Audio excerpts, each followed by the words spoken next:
जय हिंद साथियों। आज के इस वीडियो में हम लोग समीकरण को हल करना सीखेंगे। देखिए, इस तरह का प्रश्न आपको दिया होता है और इसमें x का मान कहता है निकालने के लिए। और बहुत सारे हमारे साथी हैं जो कि ऐसे प्रश्नों से घबराते हैं और समीकरण को हल नहीं कर पाते हैं। साथियों, यदि आप इस वीडियो में एंड तक बने रहते हैं तो मैं आपको वादा करता हूं कि आप समीकरण सीख जाएंगे और मैं इन तरह के प्रश्नों को बहुत ही आसानी से और इजी वे में बना सकते हैं। तो चलिए एंड तक इस वीडियो में बने रहिए। देखिए, सबसे पहले आपको छोटे-छोटे कुछ नियमों को ध्यान में रखना है। और ये नियम क्या है? तो देखिए साथियों, मैं आपके बीच लगा लाता हूँ नियम। देखिए, यहाँ पर नियम आपको ये ध्यान रखना है।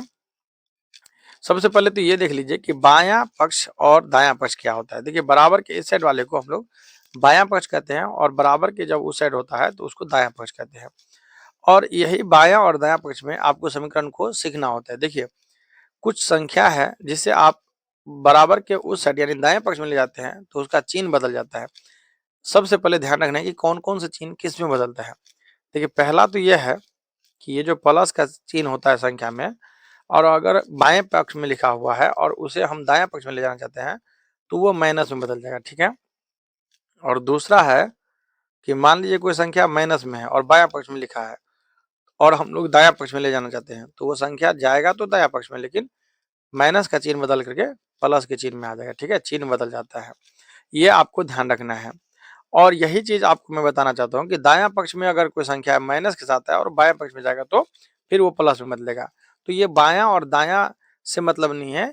मतलब ये है कि जो प्लस में है और अगर हम उस साइड ले जाना चाहते हैं तो वो माइनस में हो जाएगा, और माइनस में है और यदि हम इस साइड लाना चाहते हैं तो वो प्लस में हो जाएगा। ठीक है, इस तरह से आपको ध्यान रखना है।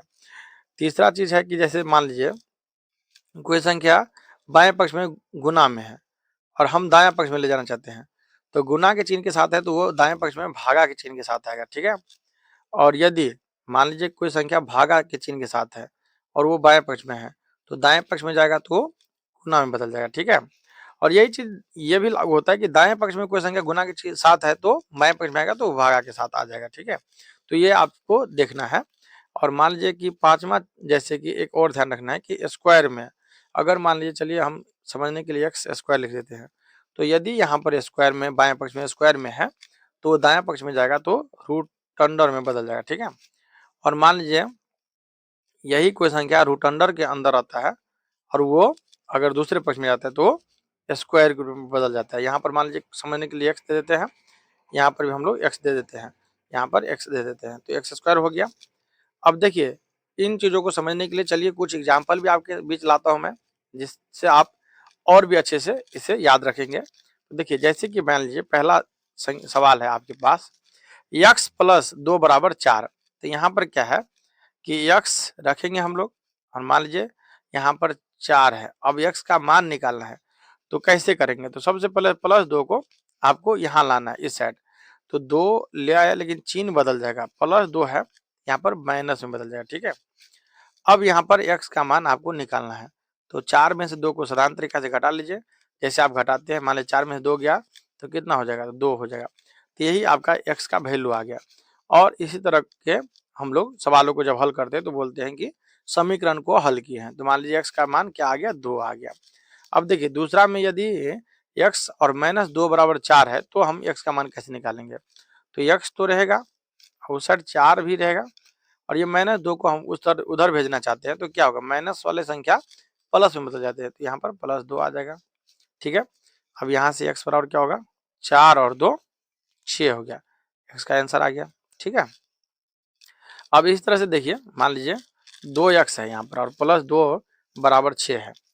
अब गुना का चिन्ह है तो सबसे पहले आइए बारीकी से हल करते हैं। मान लीजिए 2x रहेगा और इस स्टेप में क्या होगा? 6 तो यहाँ रहेगा और प्लस 2 को पहला स्टेप में हम लोग भेजेंगे। प्लस 2 को इस साइड भेजेंगे तो क्या होगा? 2 आएगा माइनस के साथ। ठीक है, क्योंकि प्लस माइनस में बदल जाएगा। और 6 में से 2 को घटा लेंगे हम लोग। अब 6 में से 2 गया तो क्या होगा?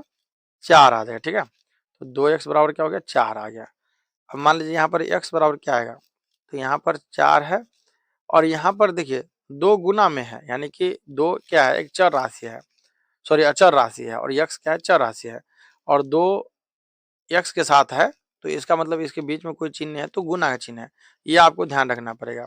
तो यहाँ पर 2 गुना में है तो इधर आएगा तो भागा में आ जाएगा और फिर अब 2 से आप 4 को काट दीजिए तो 2 दूनी 4 हो गया, यानी x बराबर क्या आ गया 2 आ गया। ठीक है, ये आपका आंसर आ गया।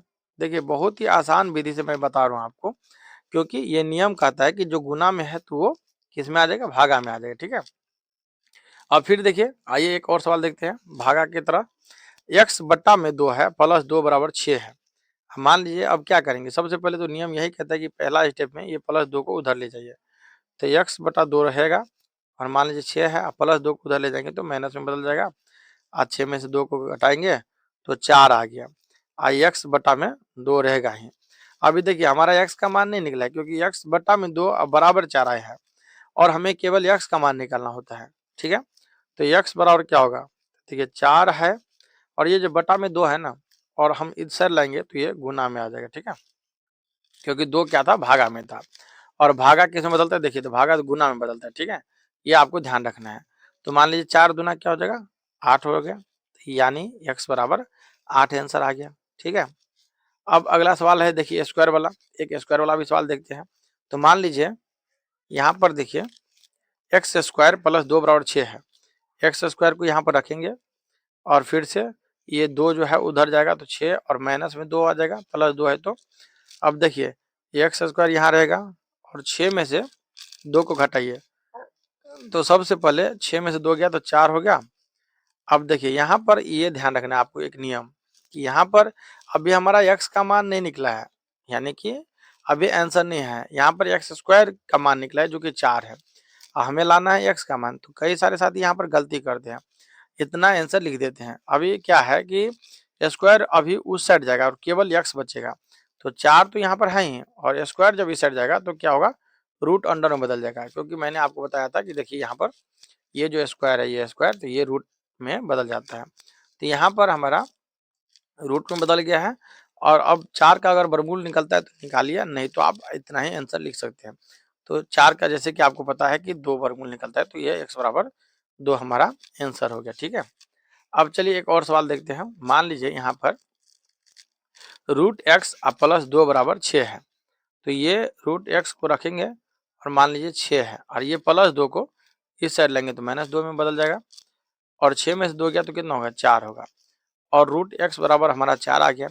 अभी हमारा आंसर नहीं निकला है क्योंकि ये रूट में है एक्स और केवल हमें एक्स चाहिए। तो अब देखिए यहाँ पर 4 तो है ही और रूट जो इस साइड आएगा तो स्क्वायर में बदल जाएगा। ठीक है, और यहाँ पर स्क्वायर को अब हम लोग आसानी से बना सकते हैं। मान लीजिए 4 का स्क्वायर है तो 4 गुने में 4 लिख देंगे, 4 चूंकि कितना हो गया 16 हो गया, यानी x बराबर 16 आ गया, ये हमारा आंसर आ गया।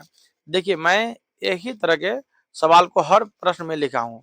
यहाँ पर देखिए प्लस 2 बराबर 4 है, माइनस 2 बराबर 4 है, यहाँ पर प्लस 2 बराबर 6 है, यहाँ पर प्लस 2 बराबर 6 है, यानी कि यही सवाल पर आपको मैं इन नियमों को समझाया हूँ कि कैसे चिन्ह को आप ध्यान में रख करके और जब संख्याओं को उस साइड ले जाएंगे तो चिन्हों को बदलेंगे, ये मैंने आपको बताया। और चलिए साथियों अब बहुत ही आसान विधि से आप इस प्रश्न को हल कर सकते हैं। देखिए यहाँ पर जैसे कि आपके बीच प्रश्न आ चुका है, अब देखिए अब इस प्रश्न को आप आसानी से बना सकते हैं। मान लीजिए 3x प्लस 15 बराबर 24 है। ठीक है, तो अब क्या करना है कि 3x को रखना है और मान लीजिए यहाँ पर बराबर में 24 है तो 24 को भी रहने देंगे और प्लस 15 है ना, तो बराबर के उस साइड ले जाएंगे तो क्या होगा माइनस में बदल जाएगा 15 में। ठीक है, अब क्या करेंगे तो 24 में से 15 घटा दीजिए तो कितना होगा तो 9 होगा, यानी 3x बराबर हमारा 9 आ गया। अब क्या करना है तो x रखेंगे और बराबर में 9 है, यहाँ देखिए 3 गुना में है तो इस साइड आएगा तो किस में आएगा, तो जैसे कि आपको अभी तक मालूम चल चुका होगा कि जो गुना का चिन्ह होता है तो इस साइड आता है तो भागा में आता था, यानी बटा में आएगा। अब आप 3 से 9 को काट दीजिए, 3 तिया 9 और x बराबर आपका 3 आ गया। देखिए प्रश्न कैसा था और आप कितना आसानी तरीका से सवाल को बना पाए हैं। तो यदि आपको नियम याद रहते साथियों तो आप इसी प्रकार सवाल को बना सकते हैं। यहाँ पर देख लीजिए एक प्रश्न और, 5x प्लस 2 बराबर 3x प्लस 8 है मान लीजिए, तो 5x को रखेंगे और इधर जो है मान लीजिए प्लस 2 को उस साइड भेज देंगे और यहाँ देखिए 3x है ना तो उसे भी यहाँ लाना है, इस साइड लाना है, क्योंकि चर वाले को चर वाले के साथ और अचर वाले संख्या को अचर वाले संख्या के साथ भेज देना है। तो प्लस 3x इसे हटाएगा तो क्या होगा, तो माइनस में 3x हो जाएगा। और बराबर को आप यहीं पर रखिए, ठीक है, बराबर को यहाँ पर रखिए और प्लस 2 को उधर ले जाएंगे, 8 तो है ही पहले से और ये माइनस 2 में आ जाएगा, ठीक है। और 5x में से अब 3x घटा लीजिए तो यहाँ पर क्या होगा, 2x हो जाएगा, ठीक है। और यहाँ पर 8 में से 2 गया तो 6 हो जाएगा। यानी क्या किया मैं अभी तक 5x है और ये चर वाले संख्या को इसलिए लाया क्योंकि अगर x को हम एक साइड रखते हैं और अचर पद को एक साइड रखते हैं तभी x का मान निकल पाता है, तो इसीलिए x वाले संख्या को एक साइड ले आए। तो 5x था और प्लस 3x को लाए तो माइनस 3x हो गया और फिर घटा दिए, 5 में 3 गया तो 2x हो गया बराबर। और 8 था इधर तो 8 रखे और प्लस 2 को इधर लाए तो माइनस 2 में, और 8 में से 2 को फिर घटा के 6 लिख दिए हैं। अब यहाँ पर क्या है कि x का मान आप निकाल सकते हैं, x बराबर क्या हो गया, तो 6 है। फिर से एक नियम आ गया, फिर यहाँ से गुना का नियम, तो उस साइड जाएगा तो भागा में आ जाएगा और 2 या 6 काट दीजिए, यानी x बराबर फिर से 3 आंसर आ गया है। तो देखिए साथियों, मैं अभी तक इस वीडियो में बहुत ही बारीकी से और ध्यान में रख करके आपको बताया हूँ, समीकरण को हल करना सिखाया हूँ। यदि आपको ये वीडियो अच्छी लगी हो तो प्लीज़ लाइक कीजिए और अपने दोस्तों के साथ शेयर कीजिए ताकि वो भी समीकरण को हल करना सीख पाएँ। और यदि आपको ये वीडियो अच्छा लगता हो, इसी प्रकार का वीडियो और चाहिए तो चैनल को सब्सक्राइब